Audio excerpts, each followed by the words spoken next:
Here's the thing nobody wants to say out loud. Yeah, the system is broken. Yeah, the banks are extracting. Yeah, housing is a mess. The government has dropped the ball so many times, it's basically a habit at this point.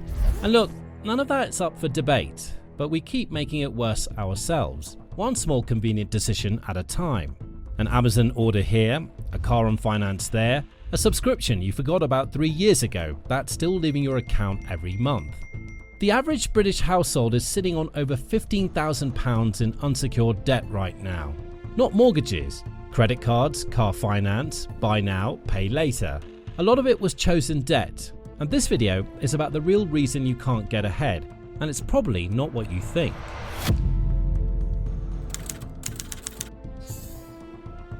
Amazon's UK revenue in 2023 was £29 billion.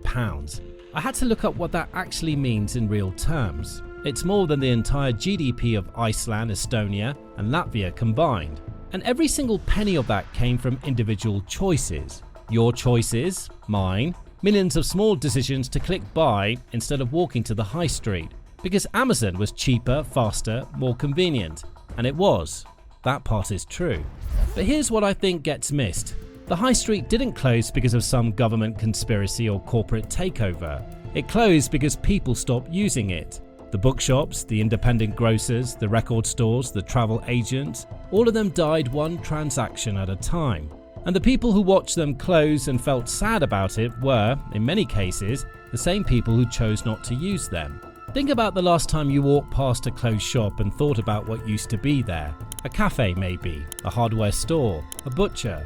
It probably closed because the rent went up and the footfall went down. The rent went up because the landlord could get more from a chain. The footfall went down because people drove to retail parks or ordered online. Both of those things happened because individuals made choices that made economic sense to them individually and made no sense collectively. Think about Netflix. In 2013, there were around 650 independent cinemas in the UK. By 2023, that number had dropped by nearly a third. Netflix now has 19 million subscribers in the UK. Nobody was forced to sign up. The £10.99 a month felt like nothing, and for one person, it is nothing. But 19 million people making that same call adds up to a structural shift in how an entire industry works. The projectionists, the ushers, the people who manage those cinemas, they lost their jobs to a direct debit most of us don't even notice leaving our accounts. I know the obvious response here. You can't blame people for choosing better products, and that's fair. But there is a cost to it. And that cost tends to be paid by the people whose jobs and communities disappear when enough individuals make enough convenient choices. Every time you open your wallet, you vote for what survives.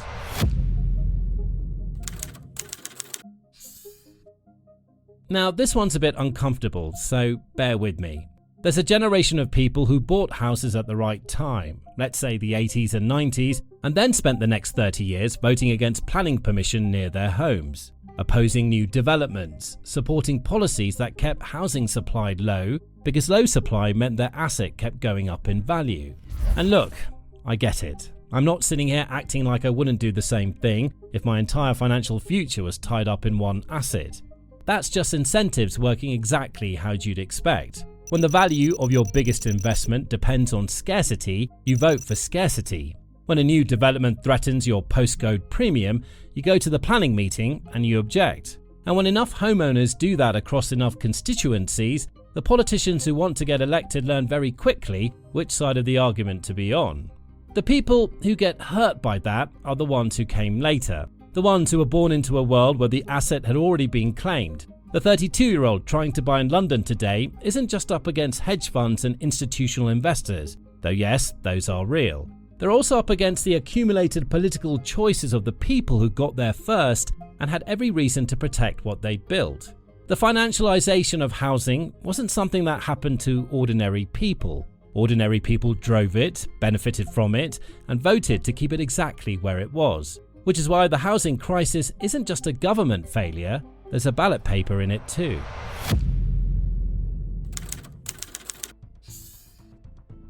The average person in the UK spends around 3.5 hours a day on social media. 3.5 hours of being shown things you don't have and people living versions of life you're not living. And your brain, which hasn't meaningfully changed in about 200,000 years, responds to that the same way it always has. It wants what it sees. A kitchen that was perfectly fine in 2015 starts to feel a bit embarrassing because of Instagram. A car that reliably gets you where you need to go feels inadequate next to what your colleague just leased. A holiday that would have felt genuinely aspirational 10 years ago feels ordinary now because someone from your school year just posted from the Maldives. Desire has always been manufactured. Advertising's been around for over a century, but the speed of it now, and how personal it is genuinely new. UK households spend an estimated £58 billion in 2023 on non-essential consumption, directly linked to social comparison. Clothes, eating out, home stuff, experiences that were really just content. That's not a number most people connect to 3.5 hours of scrolling, but the connection is direct. You see it, you want it, you buy it, you post it, someone else sees it. And so people borrowed from tomorrow, from savings, from the version of their financial life that might have looked quite different if the feed had been quieter. The platforms are free to use. The cost just shows up somewhere else. And yes, the irony of watching this on a platform you pay a monthly subscription for is not lost.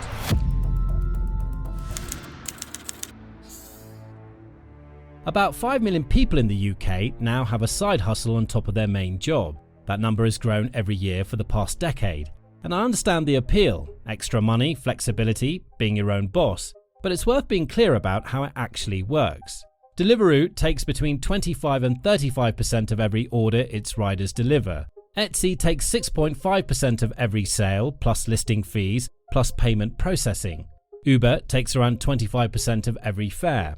The people doing the work own none of the infrastructure, take all of the physical risk, receive none of the employment protections, and hand a quarter of their earnings to a platform before they even pay tax.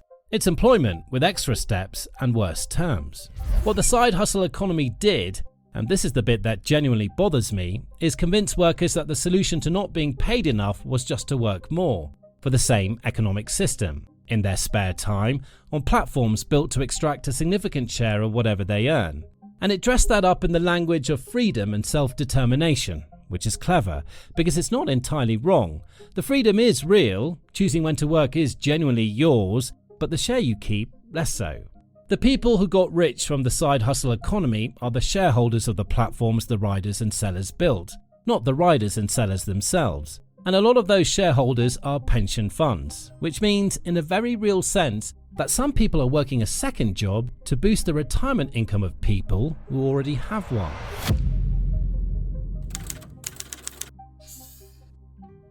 Personal finance is not a compulsory subject in most schools anywhere in the world. Children learn the causes of the First World War, the structure of a Shakespeare sonnet, the periodic table of elements. But compound interest, what a mortgage actually costs you over 25 years, the difference between an asset and a liability, or why the credit card company puts a higher limit offer in the same envelope as a balance transfer. None of that, because apparently nobody thought it was important enough to put on the curriculum. Think about leaving school at 18 with 12 years of education behind you and genuinely not knowing that the minimum payment on a credit card is specifically designed to keep you paying interest for decades. That a car on finance can easily cost tens of percent more than the sticker price by the time you've paid the full term. That your employer's pension contribution is part of your compensation. Money that's yours, sitting on the table, that you walk away from every month you don't opt in. 12 years of school, none of that. An economically literate consumer is a less profitable consumer. If you understand how compound interest works against you when you borrow, you don't carry a revolving credit card balance. Get how a pension actually works and you start one earlier. The difference in what you end up with at retirement is not small. Read the small print on a subscription and you cancel it when you stop using it, rather than paying for 3 years without really noticing. The financial industry spends billions every year on products, interfaces and communications designed to extract maximum value from minimum understanding.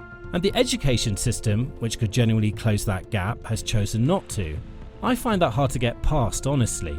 The single most useful subject for navigating adult economic life is the one that's almost entirely absent from the curriculum of every state school in the country. You weren't taught to be an owner. You were taught to be a worker and a consumer. Those are the two roles the economy needs you to play, and for most people, that's the only script they ever receive.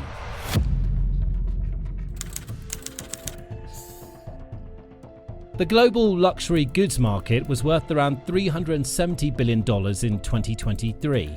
And here's the thing about that number. Almost none of it exists because the products are actually better.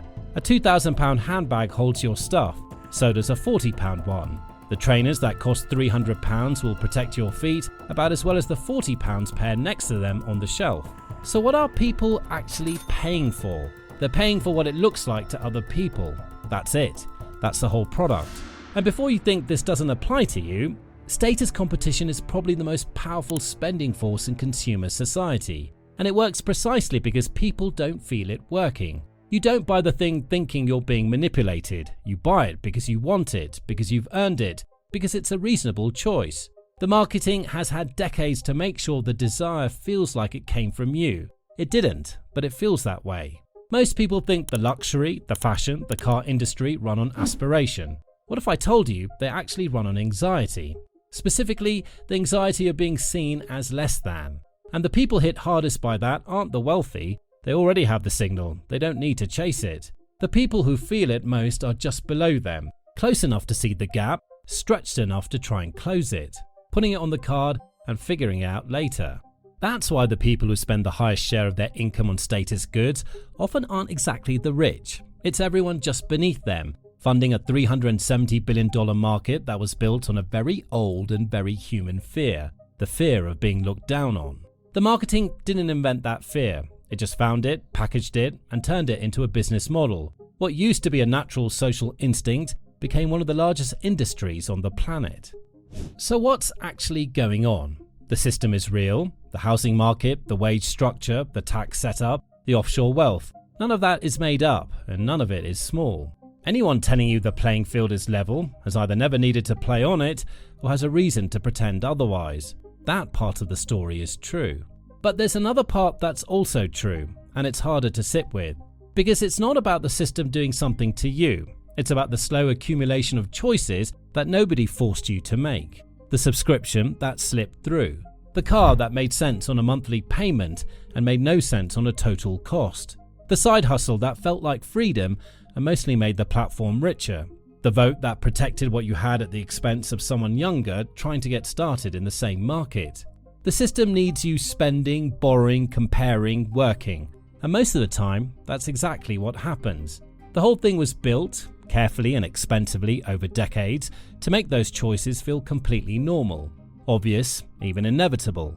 The Amazon order, the subscription, the finance deal, none of it feels like a system, it just feels like Tuesday. Pull back far enough though, and it's millions of Tuesdays, all happening at once. Now, reasonable people disagree on exactly how much of this is system and how much is behaviour. That line is genuinely hard to draw. The question that's hard to shake is a straightforward one.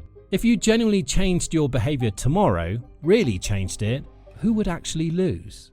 Now, if this got you thinking, share it with someone who might find it useful. And if you want more of this kind of thing, the economics behind the stuff that actually affects your life, subscribe. We try to make it worth your time. Thanks for watching.